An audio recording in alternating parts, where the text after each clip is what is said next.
gagawa tayo ng a day in a life yan, ng traveling engineer.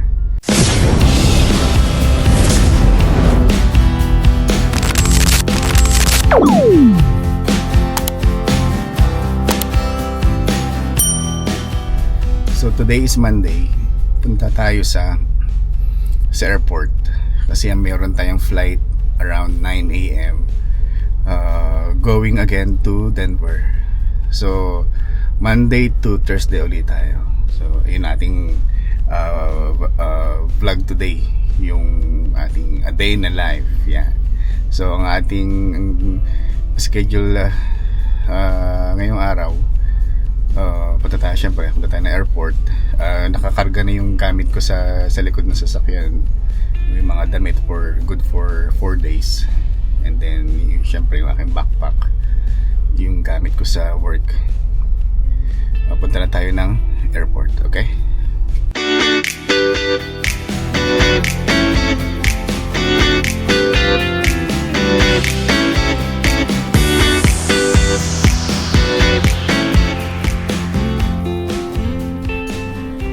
Nandito na tayo sa airport. Buti nakahanap agad tayo ng parking. Biga, kunin ko muna yung gamit ko. And then lakad na tayo sa terminal. So, ito nga palang gamit ko. Kasi yung Tesla nasa repair shop. Kasi kung tanda nyo, nasabitan ako nung isang buwan. So, pinasok siya sa repair center, and then ito yung provided na loaner na sasakyan. Lakad tayo puntang airport sa terminal. Medyo malayo din yung parking dito sa Terminal B, kaya kung pupunta kayo dito, mag allowance kayo ng oras para hindi ka nagmamadali. And then punta tayo ng level 5.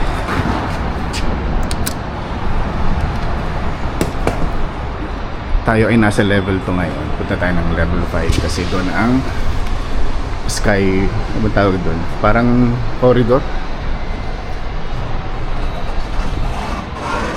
parang hallway. Sky bridge pala tawag. Corridor na eh. Yun, sky bridge yung tawag. Yun ang nagko-connect sa parking papunta dun sa Terminal B.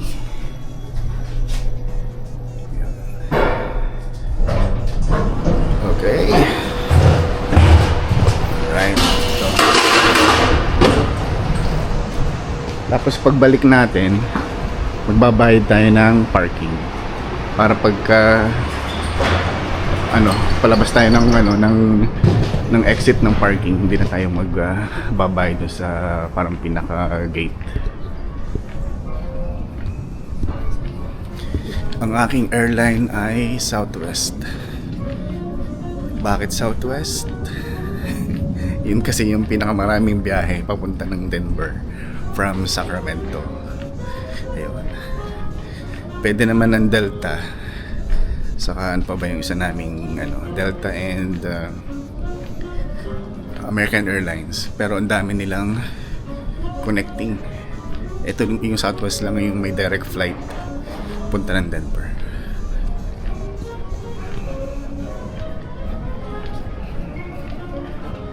Sasakay tayo ng ng parang train pupunta sa kabilang terminal.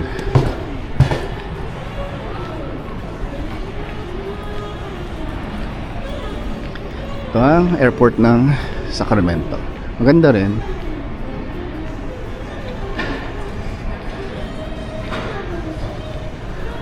Ganda lang kailang wallpaper dito. Ang Kings nga pala ang team ng NBA, Sacramento Kings.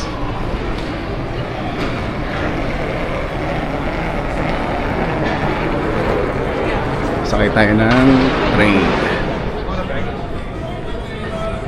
Maliit lang naman yung ano, yung train, tsaka madali, malapit lang yung transfer.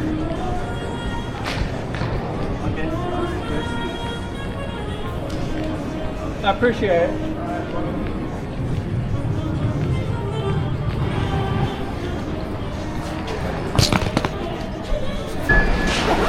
Ayun.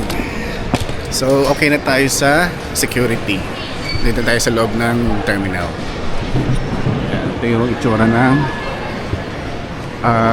mga gates pagpasok dito sa Terminal B. Tayo ay B15 ang ating gate.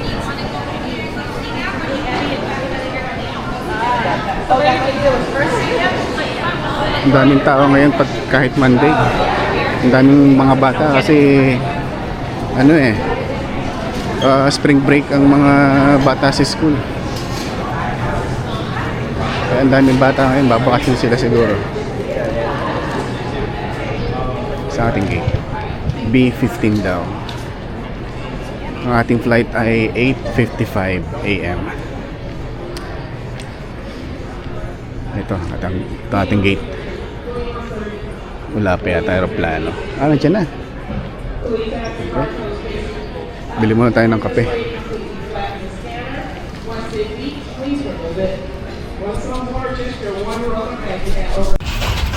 Yun, boarding na natin. Mamaya ulit tayo mag-uusap pagdating ko sa Denver. Ang daming bata ngayon. Palabasa ay spring break.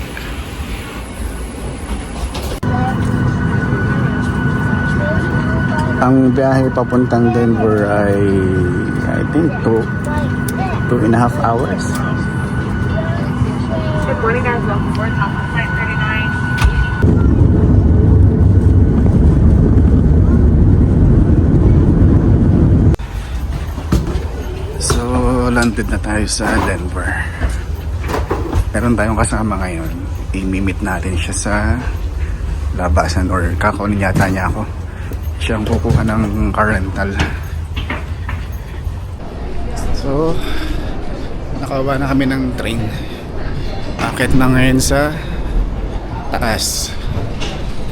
Daming pasahero.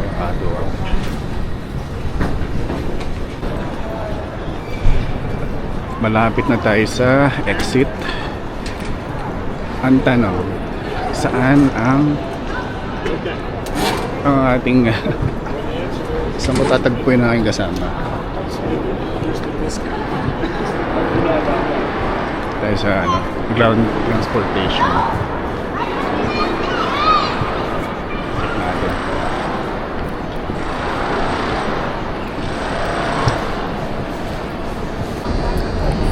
Sakay tayo ng train. Punta sa exit mismo.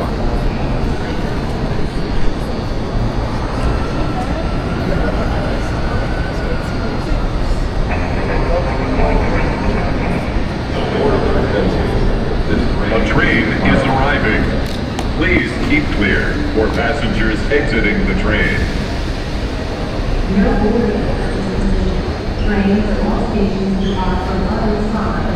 Doors here for all A and B.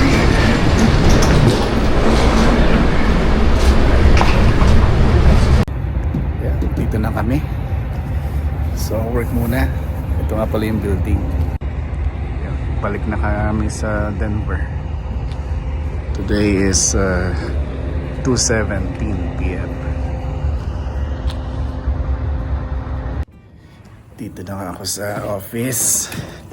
So this will be my office for the next 4 days until Thursday. Ito yung tsura ng office. Wala. Ako lang, tsaka yung isa kong kasama. Nag-ano pa siya. Na may ginagawa pa doon sa parking. Okay, later ulit. So, dito na tayo sa hotel. Nakapag-check-in na tayo. Punta tayo sa ating room. Ang ating room daw ay mabiliga. Nakalimutan ko na. Meron nga pala akong letter galing sa Hilton. Mamaya buksan natin sa sa room. So, aking floor daw ay 10th floor, number 12.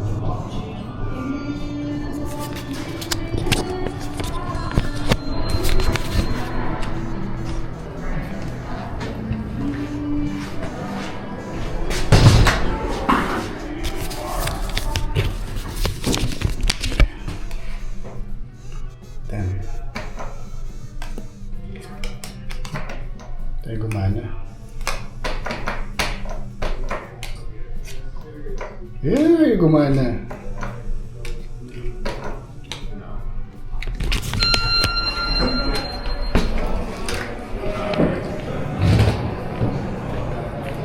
Balik tayo sa sa lobby at tayo gumana ng ating art. So, dito na tayo sa 10th floor. Hanapin natin ang ating room, which is 10, 12. Dito daw. Dito sa kanan daw. 10, 12. Ito. Ito na pala. Tingnan natin kung gagawin natin susi. Kasi sa elevator ay dumana eh. Ngayon. Kurente na naman ako ah. Alright.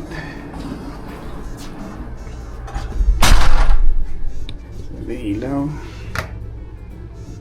So, eto ang ating magiging bahay for the next 4 days. Ilaw. Yun o.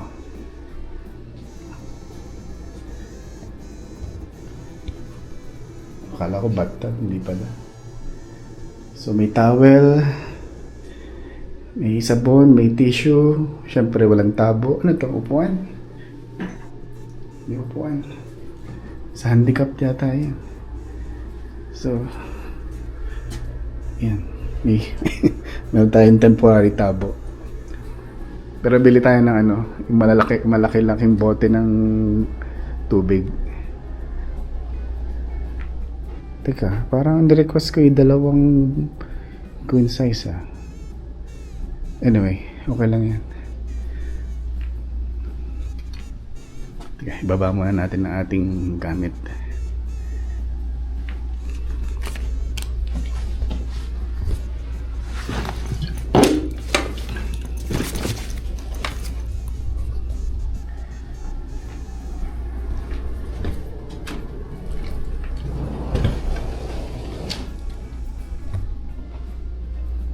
Maliwanag ha. Ayos na rin. Tignan natin itong labas.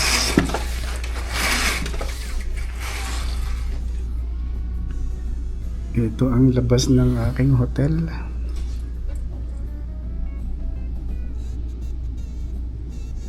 Mas maganda yung view ko nung isang araw. Nung 2 weeks ago na nandito ako. Okay na rin. So, today is Monday. Gumagawa pa rin ako ng a day in the life ng traveling at work travel ng isang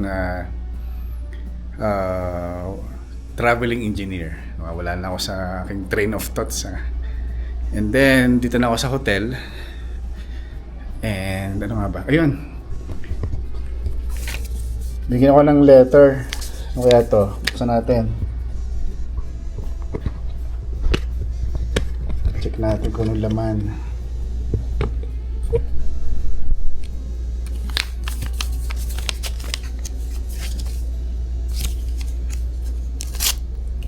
Kasi daw ako ay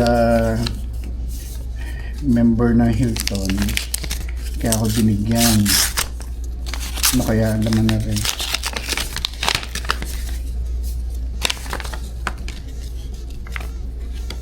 Uy, may ano ba to? Galing kay Megan. Yun. Ano ba to? Complimentary. So, nalagay dito. Enjoy a complimentary draft beer, glass of house wine or liquor cocktail. Expires 5. Oh, ngayon. Expired na ngayon. Hanggang ngayong araw na lang. So, check natin kung pwede nating maklaim ito dito sa baba. Ito ay doon sa restaurant doon sa lobby. And then, ang sabi dito ay personalized pa. Thank you for choosing the Hilton Garden in Denver Station, blah blah blah. Please enjoy. Okay. Yun. Mahaba. Pero anyway, yun. May free beer. Ikunin natin mamaya.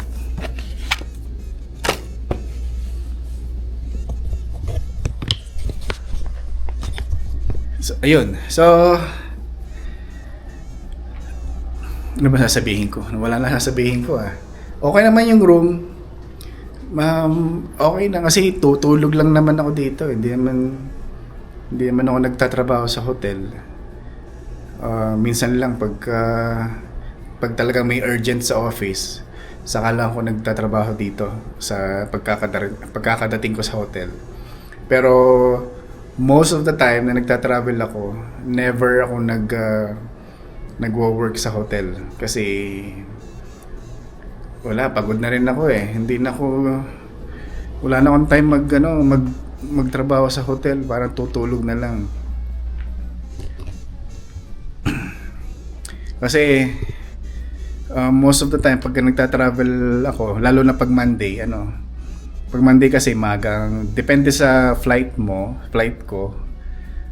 Kagaya ngayon, ang flight ko ay 9 AM. Siyempre, gumising na ako ng 6 AM kasi maliligo pa, magbibiyahe pa ako from Folsom to Sacramento. So, umalis ako kayo na sa bahay 7 o'clock ng umaga. Dumating ako sa airport mag-aalas 8 na. And then ang aking boarding is 8:35 and then ang flight is 9 AM. So 2 hours yung flight from Sacramento to Denver. And then dumating ako sa Denver around 12 ng tanghali. Ayun, then hindi na ako pumunta ng car rental kasi this week meron akong kasama, si Rob, yung isang engineer. So siya yung mas maaga siyang dumating sa akin kanina, kaya siya na yung kumuha ng rental car para hindi na kami magtikisa, share na lang kami. So siya yung driver.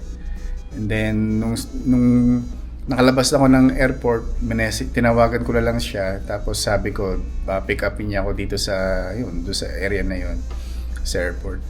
So within I think within 3 minutes nandun na siya. Nag-aantay na siya doon sa akin. Diretso na kami ng warehouse. Ayun, tapos trabaho ng konti sa warehouse, parang ganun. Tapos yun, diretso na kami sa hotel. Then mamaya,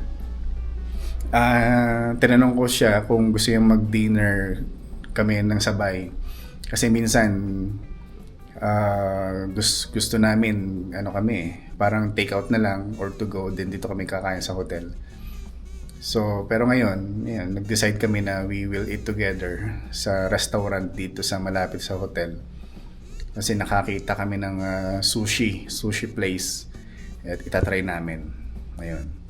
So after that will conclude my a day in the life. Okay. Ayun lang, paulit-ulit lang naman try ko bukas gumawa ng a day in the life ulit pagka hindi naman nagta-travel. Kung ano yung, syempre, sa umaga hanggang gabi. Okay? So, salamat ulit sa inyong panonood at suporta sa ating maliit na YouTube channel. Okay? That's it, Pansit.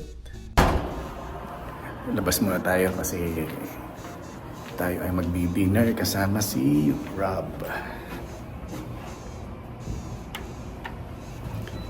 Kain daw kami ni sushi. Pero parang gusto kong kumain ng ramen ngayon kasi malamig dito ngayon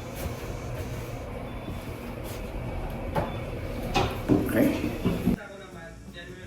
So while nagpapahinga tayo sa hotel, nagpapantok. Yan, manonood tayo ng vlogs. Ito, sakto. Nagpadala si Boss Jedge, Andre Jedge TV, ng interview nila kay Tim Perez Vlog.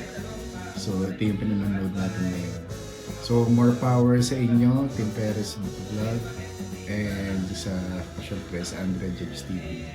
Alright, sana magkameron tayo ng get together someday.